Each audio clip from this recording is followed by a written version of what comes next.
Everyone, स्वागत है आपका हमारे channel Indian defence news Hindi में, जहां आपके लिए लेकर के आते हैं इंडियन डिफेंस के प्रमुख अपडेट्स को कम से कम समय में। तो चैनल को सब्सक्राइब करना मत भूलिएगा। तो आइए शुरू करते हैं आज का अपना ये एपिसोड। हम सब जानते हैं कि भारतीय थल सेना, वायुसेना और नौसेना के लिए जो MQ-9 ड्रोन हैं ये खरीदे जा रहे हैं। इनमें से 15 ड्रोन भारतीय नौसेना के लिए तो 8-8 ड्रोन भारतीय वायुसेना और थल सेना के लिए होंगे। कल डिफेंस एक्विजिशन काउंसिल की एक मीटिंग का आयोजन किया गया था, जिसकी अध्यक्षता रक्षा मंत्री श्री राजनाथ सिंह जी ने करी थी।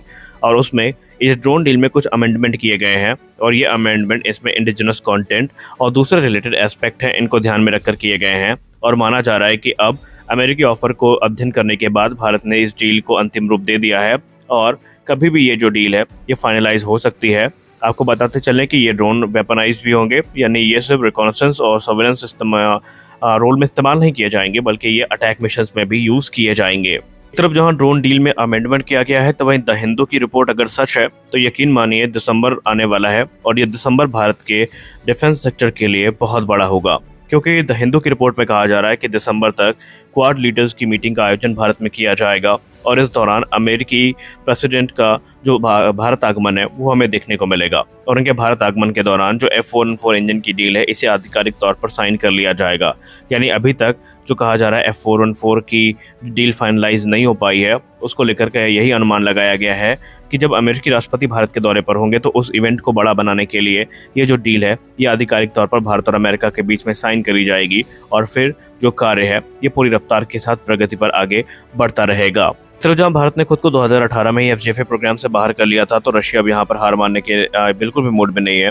रशिया ने एक बार फिर से भारत को नया प्रस्ताव सामने दिया है, जहां पर उन्होंने भारत के द्वारा जो चिंताएं व्यक्त की गई थी 2018 के आसपास FGFA को लेकर के, उन सभी को रेक्टिफाई करने का दावा किया है। दरअसल भारत को प्रॉब्लम थी SU-57 के इंजन से, और वो इंजन अब रिप्लेस हो चुका है, और उसमें अधिक पावरफुल AL-51F1 इंजन इस्तेमाल किया जा रहा है, जिसमें फ्लैट नोजल की टेस्टिंग ऑलरेडी चल रही है, और जो थ्रस्ट वेक्टर हैं इन्हें भी टेस्ट किया जा रहा है।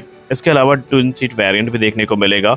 स्टेल्थ एस्पेक्ट को भी इम्प्रूव किया गया है, और अब रशिया का दावा है कि सारी रिक्वायरमेंट इंडिया की वो पूरी करने के लिए तैयार हैं, और वो चाहते हैं कि भारत एक बार फिर से इस प्रोग्राम में हिस्सेदारी को सुनिश्चित करे और उनके साथ मिल करके एक उन्नत 5th जनरेशन फाइटर एयरक्राफ्ट को विकसित भी करे। अब देखते हैं भारत का डिसीजन क्या होता है। आपने वो न्यूज़ तो सुन ही रखी है, जब प्रधानमंत्री श्री नरेंद्र मोदी जी ने रशिया का दौरा किया था, और उस दौरे के दौरान एक रिपोर्ट काफ़ी सर्कुलेट हुई थी, जहां पर SU-30 SM फाइटर का भारत में निर्माण की बात की गई थी।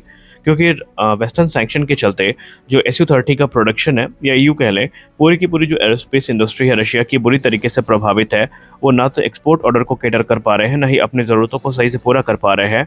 और इसी समस्या को दूर करने के लिए रशिया चाहता है कि भारत के साथ मिल करके SU-30 सीरीज़ के फाइटर्स का निर्माण किया जाए। आपको सुनने में इंटरेस्टिंग लग सकती है ये बात, लेकिन एनालिस्ट का ये मानना है कि ये चीज़ें भारत के लिए कॉस्टली बहुत होने वाली हैं। क्योंकि जाहिर सी बात है, ऑलरेडी सुखोई 30 MKI जो बेस लाइन सुखोई है उनसे काफ़ी महंगा है, और ऐसे में अभी रशिया ने भारत को फुल कंट्रोल नहीं दिया है, जिसके चलते पार्ट्स को इंपोर्ट करना, AL-41 इंजन को इंपोर्ट करना, उनको भारत में असेंबल करना, वो भी तब जब प्रोडक्शन वॉल्यूम बड़ी नहीं है। तो ये चीज़ें एक कॉस्टली एंडेवर होगी, तो भारत को इसमें सोच समझ के कदम आगे बढ़ाना चाहिए। आप सबको पता है कि जब से रशिया यूक्रेन वॉर शुरू हुआ है, तो सुखोई 30 MKI का जो बड़ा भाई है, जिसको हम SU-35 भी कहते हैं, इसमें हमें एक बड़ी घातक लॉन्ग रेंज की BVR मिसाइल देखने को मिली थी, जिसको हम क्रमशः R-37M के नाम से जानते हैं, जिसकी क्लेम्ड रेंज 300 किलोमीटर से ज़्यादा की है। और अब इसको लेकर के एक बड़ा दावा किया गया है, जहां पर लॉन्गेस्ट एयर टू एयर किल का दावा किया गया है हिस्ट्री में, और ये दावा किया गया है रूस के तरफ से, जहां पर उन्होंने दावा किया है कि रशिया के SU-35 फाइटर एयरक्राफ्ट ने यूक्रेनियन MiG-29 फाइटर एयरक्राफ्ट को निशाना बनाया है, और इन्हें निशाना बनाया है 220 किलोमीटर दूर से, और इसमें उन्होंने R-37M मिसाइल का इस्तेमाल किया है। और अगर ये क्लेम सच है तो यकीन मानिए ये सबसे लंबा एयर टू एयर किल होने वाला है जो कि रशिया के द्वारा किया गया है। और क्योंकि R-37M इसी उद्देश्य के लिए यूज़ ही की जाती है, तो अगर ये सारी चीज़ें सही हैं तो ये लॉन्गेस्ट अब यहाँ पर एयर टू एयर किल बन चुका है। और अगली बड़ी अपडेट आ रही है हिंदुस्तान एरोनॉटिक्स लिमिटेड से, और ये एमका को लेकर के है।